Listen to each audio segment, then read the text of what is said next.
It's Astra from Hollywood Hamilton and the KTU Morning Crew, and I have a very special guest with me today because, as you mentioned before, it's like a full circle moment. I'm really just enjoying this whole thing right now, being here with you. This is Nick Barrotta. Yes. Now, you might recognize this handsome face because he has graced your TV screen on many different platforms, many different projects. Yeah. We got to get into all of that. Let's do it. But let's start with the fact that you are a local Long Islander. Yeah, well, let's take it back to the beginning, right? Okay, let's Because we go. got the Long Island blood here. Go for it. I know we first met. Can we take it back? I mean, this was how many years ago now when we This is first going to met? be his interview now. I'm sorry, just because I have to say, like, it's such a surreal moment, full circle for me to be sitting here with you now. I remember, watching you do your thing back on Long Island at the radio stations over there and really admiring you. So to be here now with you and kind of having this moment is special. So I'm taking it all in, like I said. And I also remember sharing a stage with you too. I know we mentioned it before. I thought that you were kind of doing the rapping thing, the music thing, but you were like, I'm the hype man. I was more of the background dancer, back there doing a little shimmy. Yes, but I tried a little bit of everything over the years. You did. You were also on some entertainment TV shows. Yeah. Right? Yeah. Well, that's kind of where it all started for me. Shout out Hofstra University. Our boy Mark Oppenheim over there. Broadcast journalism was really the dream for me, and I got lucky, kind of tapping into some of these different publications, Celeb Buzz and Entertainment Tonight, and that's kind of really what started the networking for me. As you know, these different events and red carpets and stuff. It was really fun to get out there and meet some people. So, yeah, that was the beginning of it all, and hence why I was floating around those radio stations with you back in the day. Absolutely, Yeah, and then yeah. you make the crossover to becoming an actor. Yeah. How did that all come about? Man, when people ask me that, it's funny because there's really no blueprint to breaking into the scripted world, I feel like. I wish there was. But again, going back to the networking thing of it all, taking advantage of those events and shaking those hands at these different red carpets or, big Hollywood events. I always had this goal in mind, like, all right, like, who we meeting tonight? Who's going to help us kind of get to that next step? Where can we take it from here? That's kind of what happened, just shaking as many hands as I could and always knowing what the goal was, right? And the dreams were. I just led with that. And fortunately for me, I met a lot of people that could see something in me and supported me along the way and sort of pushed me to that next level and started acting and doing the scripted stuff. So very, very grateful for every chapter. And then you basically met Tyler Perry, Yeah. who got you into some of his stuff. You're doing stuff with The Oval, which Yeah. you've been pretty much a long-running character on for a while. Yeah, I'm trying. We've done over 100 episodes of The Oval. Wow. And that film's in Atlanta, right? In Atlanta. What's crazy, to take it back, the whole networking thing, it's funny because I feel like, I've always been planting seeds. And in this industry, right, it's all about sort of watering those seeds over time and letting them blossom. I ended up getting a job down in Atlanta divorce court, which was hysterical. I remember that, yeah. You were like the hot bailiff that everybody talks about on the internet. I'll take that. I'll take that from you. Thank you. So I was down there working at Divorce Court at Tyler Perry Studios. And again, seeing Tyler and meeting him there, I was very upfront and direct. I had bigger dreams. I had bigger aspirations. And he saw that in me too. And I've always said this about Tyler Perry. He's such a light. He shines so bright that he allows others to find their way. And he's done that for me, so many other people that I've met down in Atlanta, all over the world at this point. So it's been great. Each season served its purpose, I should say. And then meeting Tyler Perry was sort of that's when things really changed. So now you play Alan on The Oval. What was your reaction when you found out you actually booked that gig? I Take us get back to that goosebumps moment. right now actually thinking about it. I remember going down to audition for the role and super nervous. Again, being my first scripted, I've auditioned before, but again, this was like big time for me. This was like, oh, okay. We auditioned in front of Tyler Perry and the whole, all the execs. It was like the real deal down in Atlanta.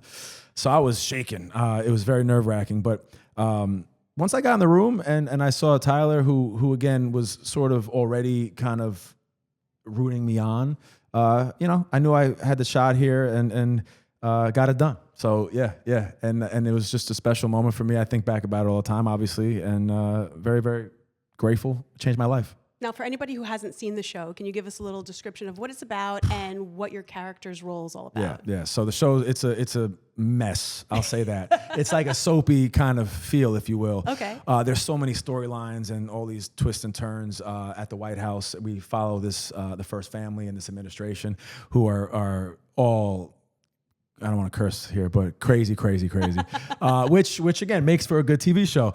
I always say each season's like more explosive than the next, and now we're at season 7. Yeah. And people ask which me, is okay, exciting. yeah, it's amazing. What can we expect? I go, well, I've said this before. I'll say it again. It's crazier than the last one. And that's what I was going to ask you. What can we expect? A lot of explosiveness, literally and figuratively. And I'll take this moment too. Like the cast is so great, and we've had so much fun over the years. And I think this last season, we really enjoyed being on set together, which translates, as a cast. So it was so much fun. I think people are really gonna like it. We've had a little bit of a leak. I don't know if you saw this, Paramount Plus. Okay. So some people got a little early access to the show, and we're seeing good reviews. Good reviews. So we'll take that. Maybe it was on purpose to get to seed it a little bit. That is great to hear. Do you have any stories from behind the scenes? Anything you want to share from maybe some of the cast members you work with? Something funny, something cool? Well, I'll say this. Tyler Perry was the first studio to open up during COVID. So we want to take it back a little bit. Now, this was season probably 2 or 3. Now, if you can think about what quarantining or lockdown was like at a studio, it was like we were away at summer camp. We couldn't leave. Nobody could come in. Tests every morning. Oof. When I say we got real close that year, we got real close that year. Real close. So when I say we were losing our minds a little bit, we had to find things to do. We were out there. What is going on? So that was a memorable season and experience for sure. But we did it, and we made it through. And what's a big lesson that you've learned from Tyler? Oh man, dream bigger. Yeah. Period. His studio, speaking of, is such an inspiring place. First of all, he's a pioneer in the space. Obviously, a media mogul. So just learning from him, just as a businessman, is one thing. But being around the studio and seeing just the energy there and what he's built is a whole nother level. The building where our dressing rooms are in is called the Dream Building. I love it. It's a place where even dreams believe, is what he says. It's special. It's so very he's special. very inspirational. Oh man! And if you follow him on social, you'll see too. He's always sharing, advice and his story, which is unlike anybody I've ever met. He's just a very inspiring guy. So yeah, to answer your question, just dream bigger. No dream is too big, and keep going. Simple as that. And let's talk about another role you have, the role of Sam in Duplicity. Yeah, that was fun. Congrats on it premiering number 1 on Prime Video. Yeah. What actually drew you to that role? Well, being another Tyler Perry project, and at this point just saluting to anything that guy is a part of. But it was an opportunity to be a part of a bigger feature film. The cast again was amazing. Kat Graham, Tyler Lepley, a lot of big names attached to it, and it was fun. The script was awesome. When I first read it, it's this legal drama, all these twists and turns in classic Tyler Perry fashion. At the end, you're kind of like, whoa, what's going on here? So it was a fun script. But again, just another opportunity to work with Tyler and learn from him. I take full advantage of any opportunity to get on set with that guy. And we had a great time. And that was, again, my first feature film. And for it to premiere at number 1 on Prime was such incredible. A big deal. Yeah. So it was fun. And what's different about that from the show being more of a kind of bigger production, right? The stakes were higher, which I loved. I leaned into it. It was nice. Yeah, I was going to say the difference between working a TV show versus an actual feature film. Again, the show was one thing, and I think it kind of became a routine for me getting down there and being on set. And the pressure's always high on a Tyler Perry project. He shoots like nobody else. But the movie was, again, just this bigger production, the stunts, the on location trap. It was a great experience. I learned so much there as well. So it was fun. It was fun. Hoping we'll knock on something, another Tyler Perry project coming soon. Yeah. Maybe he'll bring me on board too. That'd be great, since he loves to open up the doors to new people, right? Come on, we'll keep the Long Island blood in us. Gotta bring it in. Come on, Tyler, make it happen. Yes. Now, is there a type of role or maybe a genre that you want to tackle next that audiences have not seen come out of you yet? Absolutely. So it's funny. I just had this conversation recently. I signed with a new management, which again is very exciting, and I'm hoping it's another corner we can turn here. But we had a conversation like, what's next, and where do you see yourself? And I think it will be a lot of fun. I've always wanted to tap into the romantic comedy. I can see that role, if you will. Would it be more like a Hallmark movie, or would not it be opposed? I love that vibe. I really do. I really do.